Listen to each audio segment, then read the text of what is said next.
I'm kind of curious how you would want to be asked a question about your gender, Beth, and does it matter? Does it matter, do you think, about the job that you're doing?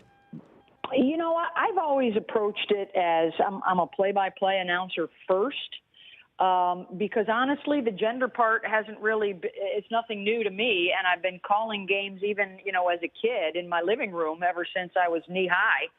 So it's not new to me, but I do understand the significance to other people and the fact that it'll be the first time for a lot of folks they're hearing a woman's voice on the call.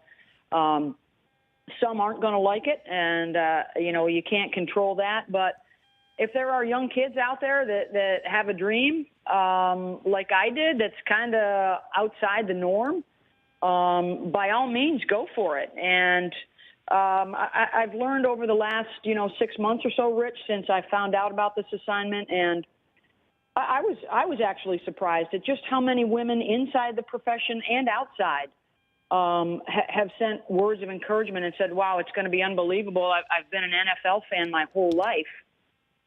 And to see a woman now on the call, it's going to be really cool. So I have started to embrace it a little bit more.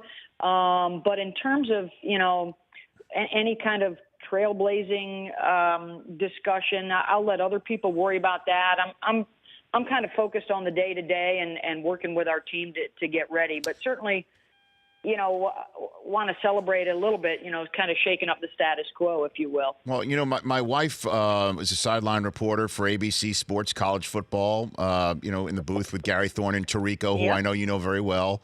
And I lived firsthand where I screw up a name and I just misspoke. She screws up a name and she doesn't know what the hell she's talking about. That's the double standard, Beth. Yeah. And that's a frustration, I think, at times when you're first adjusting to that. And I've gotten into the habit of I won't really get on to social media until I've had a chance to go back and watch the game. No. Because, you could have been, calling a Michigan State game and you're having a conversation about Michigan, right, since they're an upcoming opponent. And 20 people, are all over your backside because what are you doing talking about Michigan? It's a Michigan State game. So that's how it goes. Sometimes you try and find the positive as best you can.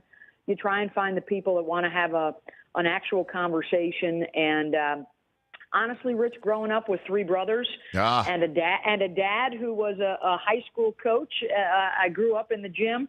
I always remind myself I have been in much bigger messes than this if I ever get into trouble. Yeah, but you know what, Beth Mowins joining me here. It doesn't matter if you had your mom and you grew up around three other sisters. If you're into it, you know what the hell you're talking about, and you're really good at what you do. It really shouldn't matter. The Rich Eisen Show, weekdays at noon Eastern on radio stations across the country and audience.